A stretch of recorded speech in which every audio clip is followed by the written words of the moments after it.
뜨겁게 달군 화재의 소설, 처절한 복수, 레드선!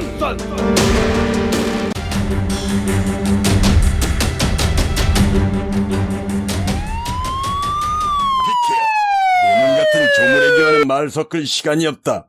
그 옆에 섰던 거대한 몸집의 사내가 오른손을 올려 내리칠 기세로 정민수를 향해 한 걸음 다가서며 호통을 친다. 뭐라 카노 이 자식이, 너 죽고 싶고? 사내는 말도 다 끝내기 전에 100년 묵은 살쾡이가 마지막 숨을 거두는 듯한 비명소리와 함께 그대로 앞으로 팍 고꾸라진다. 동시에 옆에 있던 나머지 한 명도 단말마의 비명을 토해낸다. 정민수가 오른쪽 손날을 이용한 간수술이 눈으로 볼 수 없을 정도의 빠른 속도로 목젖 바로 아래에 있는 치명타 중에 치명타인 사내의 천돌혀를 누른 것이다. 때를 같이 하여 펴도 구두 뒤쪽으로 나머지 한 명의 왼쪽 날개 축지를 찍어 그 자리에서 실신시켜버린다. 정민수는 중절모를 다시 살짝 고쳤으며 혁 형사를 바라본다. 형님, 경찰 병력은요? 혁반장은 정민수야 흑패의 번개 같은 솜씨에 할 말을 잇는다. 그러다가 더듬거리며 입을 연다. 아우님 말대로 30분 후, 그러니까 5시 30분에 출동하기로 했네. 잘하셨습니다, 형님. 자, 들어가시죠. 그럴까? 그러나 요정박과는 다르게 아는 살벌하리만큼 군데군데 젊고 신께나 쓸 수 있는 듯한 건장한 사내들이 2명씩 배치되어 있다. 누구냐? 비켜! 파! 쿡! 추풍낙엽이라는 말은 이럴 때 사용하는 말인 듯하다. 건장하고 우람한 사내들이 정민수의 찹기술과 찌르기 손기술에 하나같이 비명조차 지르지 못하고 고꾸라진다. 단골 손님들조차도 알 수 없을 듯한 곳에 자리 잡은 깊숙한 밀실이지만 그곳까지 다가가는 데는 채 5분이 걸리지 않은 듯하다. 계단 5개 위, 즉 반층 정도의 높이에 위치한 요정이 깊숙한 밀실안, 우아하고 고풍스럽다. 초겨울로 접어들 시기인지라 오후 5시라 해도 어둑어둑하다. 아니, 초겨울이라 어둡다기보다는 검은색 커튼으로 사방을 가리고 있어서 더 어두웠다. 은은하게 흐르는 샹들리에의 불빛은 밀실의 모든 소품들을 더욱 고급스럽게 한다. 밀실 한가운데는 최고급 자개상이 가로로 길게 놓여있다. 자개장 양옆으로는 각각 2명씩 모두 4명의 건장한 사내들이 검정색 정장 차림으로 앉아있다. 그들 앞에는 국화향이 은은히 흐르는 북입차가 가지런히 놓여있다. 그 맨 앞에는 건장한 사내들의 보수인 듯한 60 전으로 보이는 초로의 중년인이 앉아있다. 그의 뒤로는 금방이라도 살아서 나풀거리듯한 20가루 된 병풍이 드리워져 고급스러움을 더한다. 중년인의 키는 작고 몸은 왜소하다. 턱은 뾰족하고 입술은 아주 얇아 없는 듯하고 턱의 길이도 유난히 짧았다. 눈 또한 보통 사람보다 작아 뱁새 눈을 연상케 한다. 왜소한 체구의 보스가 입을 연다.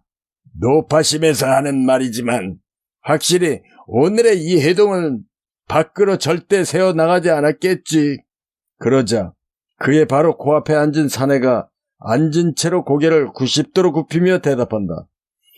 염려 마십시오, 의원님. 의원님이라는 자는 흐뭇한 표정을 짓다 말고 벼랑간 인상을 찌푸리며 식탁을 탁 친다. 당연히 그래야지. 그건 그렇고 이번 물건은 형사들에게 뺏겼다지. 죄송합니다, 의원님. 못난 놈들. 일을 어떻게 처리했기에 그나저나 놈들은 이곳까지는 냄새를 맡지 못했겠지? 예, 의원님. 지금까지 한 번도 실패한 적이 없기에 이번 한 번은 그냥 넘어가는 거야. 다음에 한 번 더 이런 일 생기면 목이 10개라도 각오해야 할 거다. 명심하겠습니다, 의원님. 이번 일이 우리 대봉의 명운이 달렸다.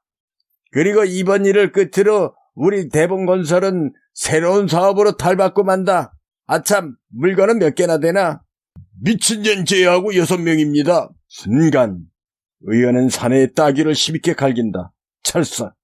건방진 놈. 뺨을 맞은 사내는 얼굴을 비비며 다시 입을 연다. 죄송합니다, 의원님. 6개입니다. 안성 창고에 잘 보관되어 있겠지? 그렇습니다, 의원님. 알았다. 오늘 극비회의는 이것으로 마친다. 즐겁게 마시도록. 고맙습니다, 의원님. 의원이 두둑한 봉투를 툭 던진 후 자리를 털고 일어나려는 순간 휙 우당탕탕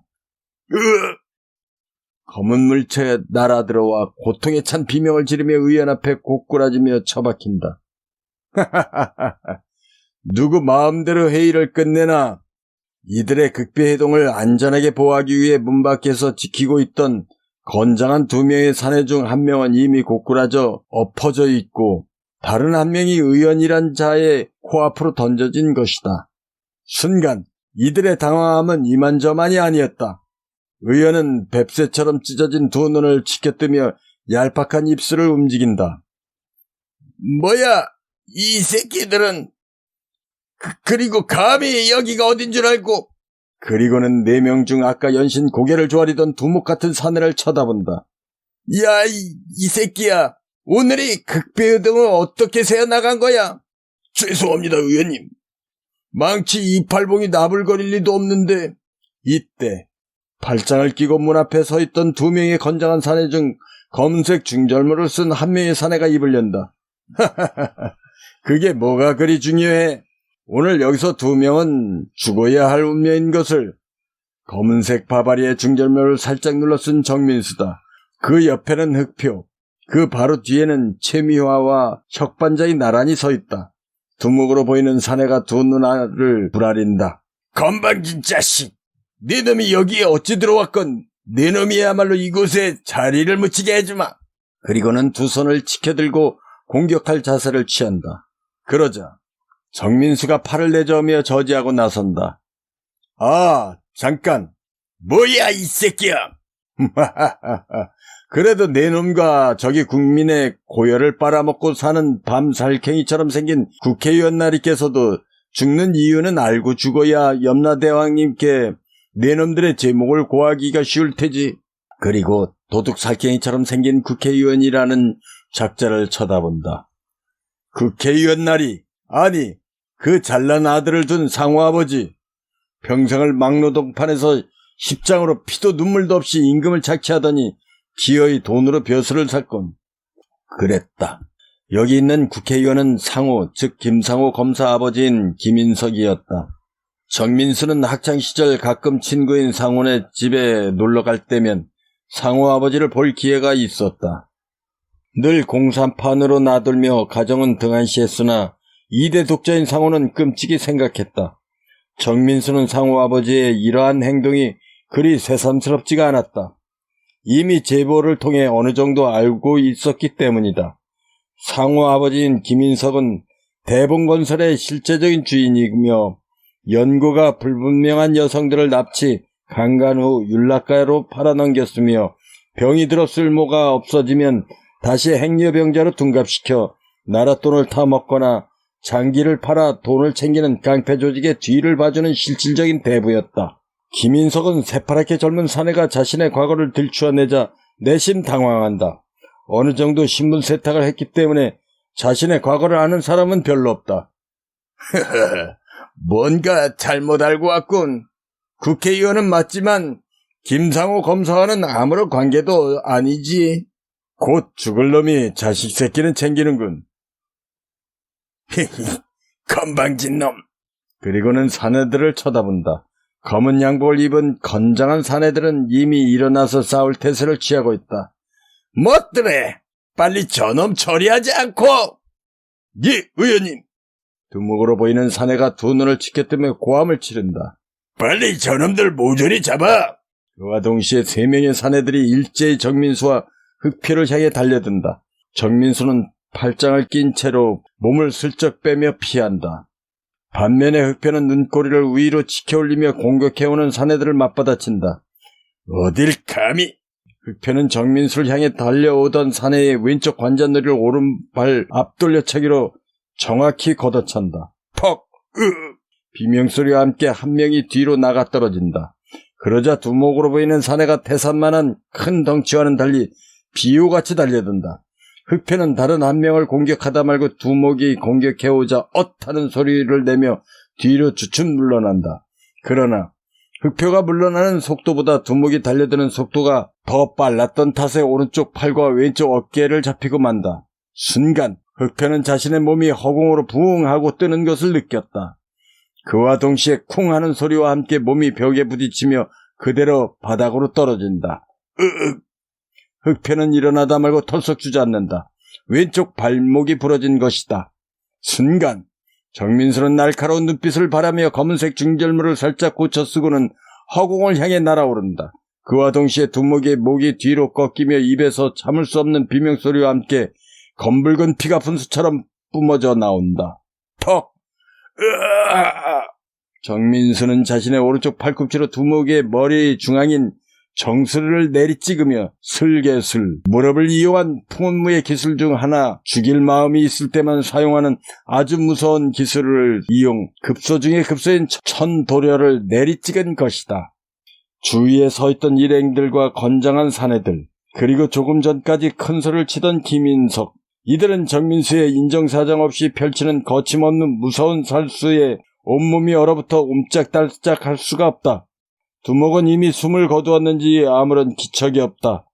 정민수는 주위를 한번 쓱 둘러본다. 감히 누구 하나 나서는 이가 없다. 정민수는 쓰러진 두목 앞으로 다가선다. 네 놈의 숨통은 정확히 3분 후에 끊어질 거야. 그러니 아직은 내 목소리를 들을 수 있겠지. 가서 네 놈의 제약을 염라대왕께 세세히 전하라. 그동안의 악행을 굳게 놈과 짜고 가난하고 불쌍한 많은 여인들을 납치, 강간, 인신매매, 그것도 모자라 심지어 살인 후 장기까지 팔아 임신 3개월 된 여인 윤인숙이 그토록 살려달라 빌었건만 잔인하게 살해한 것은 물론 그녀와 잘 살아보기 위해 발버둥 쳤던 동거남까지 자살케 한 죄, 내 놈은 목숨이 10개라도 모자랄 놈이지. 가거라, 지옥으로! 정민술은 말을 마침과 함께 반대로 돌아간 두목의 머리통을 되돌려 놓는다. 울컥, 툭! 두목은 입에서 검붉은 피를 한 모금 더 토해내며 고개를 톡 떨어뜨린다. 정확히 3분 뒤였다. 상호, 즉 김사호 검사 아버지인 김인석은 바들바들 떨며 떨리는 음성으로 입을 연다. 뭐더래? 저놈 잡지 않고! 그제야 정신을 차린 죽은 두목의 부하들은 고함을 지르며 저마다 병기를 꺼내들고 정민수를 향해 달려든다. 야! 죽어라! 그러나 정민수는 콧방귀만 날릴 뿐 추워도 흐트러짐이 없다. 불쌍한 날파리들, 감히 어딜 쨍그렁 털썩. 앞에서 30cm 정도 되는 시퍼렇게 날선 생선의 칼을 들고 달려들던 사내가 힘없이 칼을 떨어뜨리며 맥없이 나가 떨어진다. 정민수의 비수 같은 손날이 공격해오던 사내의 목덜미를 정확히 가격한 것이다. 이때 바깥에서는 요란한 사이렌 소리가 들기 시작한다. 5시 30분이 되자 경찰 병력이 들이닥친 것이다. 순간 옆에서 바들바들 떨고 있던 김인석이 품 안에서 무엇인가를 꺼내든다. 권총이다. 모두 꼼짝 마! 그리고는 모두가 주춤하는 사이 뒷벽에 드리워져 있던 병풍을 걷어치우고는 쏜살같이 사라진다. 그것은 벽이 아니라 비상구였던 것이다. 급해진 것은 혁형사다. 김인석! 거기 있어! 혁형사는 깡패들에게 수갑을 채워 문 기둥에 굴비 엮듯 서로 엮어놓고는 경찰들이 들이닥치기 전에 채미화와 함께 뒤를 쫓기 시작한다. 아우님도 김 실장과 함께 이 자리를 피하게. 이 사실이 알려지면 모두에게 좋을 리가 없어. 그럼 다음에 보자고. 라는 말을 남기며 어깨를 툭 친 후 김인석의 뒤를 추격하기 시작한다. 정민수도 흑표를 둘러엎고 이들이 사라진 곳으로 사라진다. 그 사건이 있고 난 뒤 대봉건설의 조직은 와해되었다고 봐도 무방했다. 그날 저녁 정민수에게 일격을 당해 현장에서 숨을 거둔 대봉조직의 두목이던 백산 문방호가 죽고 대봉건설의 중요 직책을 맡았던 부두목들이 경찰에 의해 줄줄이 체포되자 내상을 크게 입은 대봉건설은 주저앉을 수밖에 없었다. 이후 일주일이 지난 12월 초순쯤에 일요일 아침에 한강신문에서 3번째 호해지가 전국적으로 배포된다. 이틀에 한 번씩 3번에 걸쳐 전국적으로 호해지를 배포했다. 정민수가 이때를 대비해 전국지사를 서둘렀던 것이다. 불금은 책임을 지고 단시일에 전국의 조직망을 형성한 것이다. 호해 특정단독부도 제3호 국회의원 김인석과 조직폭력배와의 유착관계를 폭로한다. 라는 머리글이 대문짝만한 크기의 타이틀로 시작된다. 국회의원 김인석은 그간 조직폭력배들이 운영하는 대본건설의 뒤를 봐주면서 그들로부터 엄청난 자금을 제공받은 것으로 취재 결과 드러났습니다. 대본건설이 하는 일은 건설과는 무관한 부녀자를 납치, 강간 후 청량리 등 각지의 윤락가로 팔아넘겼으며 말을 듣지 않거나 반항하는 아녀자들에게는 살인도 서슴지 않았습니다. 얼마 전 세상을 떠들썩하게 한 윤인숙 납치 살인 사건도 이들의 소행으로 드러났습니다. 중간 생략. 죽음을 무릅쓰고 잠입 취재한 한강신문의 최미화 기자의 제보를 받은 종로경찰서 강력반은 이들을 검거하는 과정에서 심하게 반항하던 대본건설 두목인 백산 문방호가 경찰과 격렬하게 저항하다가 현장에서 스스로 목숨을 끊었습니다. 한편 대본건설의 뒤를 봐주며 실질적인 주인 행세를 하던 국회의원인 민사당의 김인석 의원은 권총을 뽑아들고 비밀 통로를 통해 어둠 속으로 감쪽같이 사라졌습니다. 경찰은 불법 무기를 소지할 정도로 막강한 권력을 지닌 이들의 유착관계가 민사당과 관련이 있다고 보고 있습니다.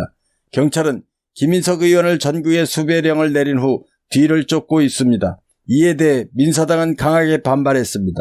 하략. 심층 취재 최미하 기자.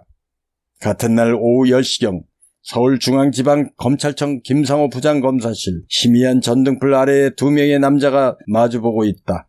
나이가 든 키가 작은 초로의 남자는 하루아침에 쫓기는 신세로 전락한 국회의원 김인석, 즉 김상호 아버지다.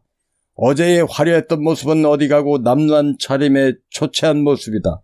그와는 반대로 키가 큰 남자는 김상호 검사, 즉 김인석의 아들이다. 위험을 느낀 김인석이 김상호의 차를 타고 검찰청으로 들어온 것이다. 등잔 밑이 어둡다고 했던가 이것이 가장 안전하다고 생각한 것이다. 김인석의 왼손에는 특종을 다룬 한강신문의 호예지가 쥐어져 있다. 김인석은 김상호를 올려다보며 따귀를 후려친다. 야, 이놈아. 이를 어떻게 처리한 거야? 이 애비 죽이려고 그래? 아버지, 그게 뭐야? 무슨 말을 하려고 그래?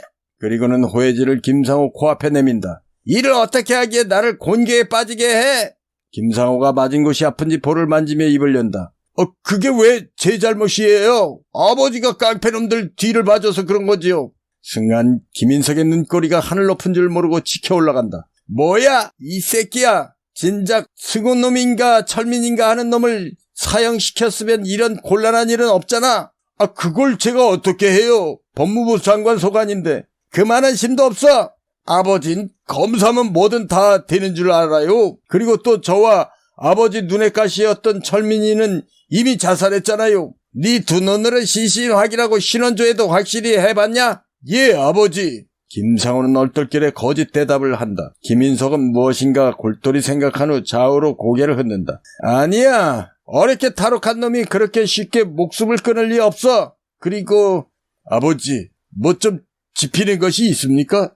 우리 비밀은 너와 나밖에 모르는데 손끝보듯 알고 있단 말이야. 특히 그놈의 이글거리는 눈빛이 마음에 걸려.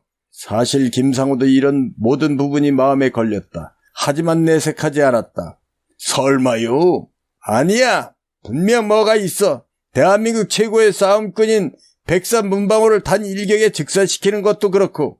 아버지, 그럼 백산이 스스로 자살한 것이 아니란 말입니까? 그래. 어릴 적 네 놈과 놀 때 가끔 보여주던 무술이었어. 아버지, 그 말을 왜 지금 해야 하세요? 야, 이 새끼야. 이 애비가 도망 다니느라 언제 말할 시간이 있었나?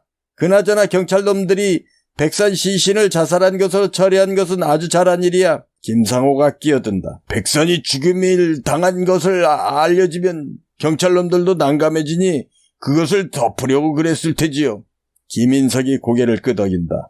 그놈과 형사가 함께 들이닥친 걸 보면 한패인 것이 틀림없어. 그럼 그 형사놈을 족쳐볼까요? 김인석은 순간 김상호를 올려다보며 다시 한번 뺨을 때린다. 이 바보 머저리 같은 놈아. 검사란 놈이 어찌 그리. 윤철미란 놈이 태산을 죽였다고 해봐라. 난 완전히 살아날 길이 없어. 그건 너도 마찬가지야. 그러니 넌 그놈을 암암리에 처리해. 김상호도 그놈의 승호란 생각이 들었다. 김상호는 어제 배달되어 온 등기 한 장을 내민다. 아버지, 이것 좀 보세요. 뭔데 그래? 봉투 속에 든 달랑 메모지 한 장. 지난번에 받은 것과 같은 내용이다. 다른 것이 있다면 4-1에 X 표시와 제거라는 내용이 추가된 것뿐이다. 추신 4-1, 4-2, 4-3, 4-4. You will surely be killed by the killer GN. 너는 킬러 GN에 의해 반드시 죽임을 당할 것이다. 끝까지 간다. 김상호가 입을 연다. 아버지, 이게 무슨 뜻일까요? 김인석이 빤히 쳐다본다. 평생 노가다판에서 잔뼈가 굵은 까막눈인 내가 뭘 알아? 그래, 김 검사, 너도 모르겠어? 예, 아버지, 저도 이런 한심한. 아참, 너도 알지? 일본 강점기에 너희 할아버지는 전라도 정읍에서 아주 잘 나가던 고동계 형사였지. 그때 악착같이 돈을 긁어 모았지. 그러나 해방이 되던 해 마을 청년들에 의해 맞아 죽었지. 어린 내가 두 눈으로 똑똑히 보았다. 그 난 대전으로 도망을 와서 물불 가리지 않고 악착같이 돈을 모았다. 친일파라는 꼬리표를 떼어내려면 권력밖에 없어. 그 돈으로 호적도 바꿀 수 있었다. 그뿐만 아니라 널 검사로 만들었고 난 친일파가 득실득실한 민주사회당에 들어가서 돈으로 권력을 손에 잡았지. 그런데 왜 하필이면 민사당에? 그건 그 당에 가장 악랄하고 악질적인 친일파가 많으면서도 신분을 세탁하기 위해 친일파 청산을 가장 강하게 외치고 있거든. 그건 그렇고 넌 반드시 그 암호를 풀고 처리해. 예, 아버지. 아참, 그리고 그년이 다시 말썽 부리지는 않겠지? 애 때문에 잠잠합니다. 애는 백혈병에 걸려 있고요. 절대 손금만큼이라도 인정을 베풀면 안 돼. 그럼 넌 죽게 돼 있어. 또 한 가지, 안성에 있는 그놈 애미도 빨리 처리하고. 아니, 내가 처리하마. 불쌍해서 지금껏 살려뒀는데 화근이 될 것 같다. 예, 아버지. 하지만 천수의 병은 고쳐져야 하지 않을까요? 아버지 핏줄인데. 순간 김인석의 눈꼬리가 올라가며 따귀를 올려친다. 뭐야, 야 이놈아. 그 새끼가 네 자식인지 아닌지 어떻게 알아? 그리고 네 놈을 닮지도 않았어. 김상호는 벌거진 뺨을 만지며 입을 연다. 그래도 아버지. 그러자 다시 김인석은 한번 고함친다. 그래도 이놈이. 그리고 이번 일은 한 푼어치도 정에 이끌리면 네 놈과 이 애비는 파멸이라는 것을 명심해. 김상호도 가만히 생각해보니 천수가 자기 자식이라고는 하지만 전혀 자신과 닮지 않은 것 같았다. 이때 김인식이 다시 소리를 버럭 지른다. 김검사! 딴 생각 말고 빨리 차나 대기시켜! 이들의 대화는 어마어마하고 무시무시하게 끝이 났다. 종로경찰서 강력 1팀. 혁 형사는 자리에서 일어나 박 형사를 부른다. 박 형사, 뭘 좀 알아냈나? 예, 반장님. 민사당 김인식 의원은 대본건설을 아들인 김상호 검사는 김인석 의원의 뒤를 봐주고 있었습니다. 그래? 내 이 새끼들 그럴 줄 알았어. 반드시 내가 내 놈들을 잡는다. 그리고 다른 낌새는 없나? 예, 그게 뭔데 말해? 윤철민 자살에 대해 무척 예민한 것 같습니다. 뭔가 있어. 윤철민 죽음과 김상우 이 자식과의 관계에 대해서 다시 한번 알아봐. 반장님, 괜찮을까요? 그때 윤철민 신원을 확인하지 않고 화장한 것이 마음에 걸립니다. 실은 나도 좀 찝찝해. 하지만 한강신문에서 거짓말할 이유가 없잖아. 그건 그렇지만 윤철민이 억울한 죽음과 김상호 검사와 연관이 되어 있다면 순간 혁 형사는 자신의 무릎을 탁 친다. 그렇지. 그럴 수 있어. 그렇다면 김상호가 한강신문의 표적이 될 수 있어. 일전에 윤철민의 일대기를 다룬 연재도 그렇고 지금 연속으로 뿌려대는 호해지도 그렇고 왜 진작 그 생각을 못했지?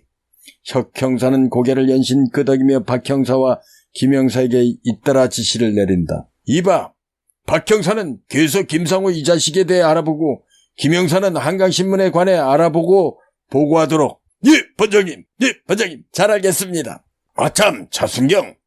날렵하게 생긴 여경이 자리에서 일어나며 대답한다. 예, 반장님. 한강신문 스크랩해 놓은 거 있지?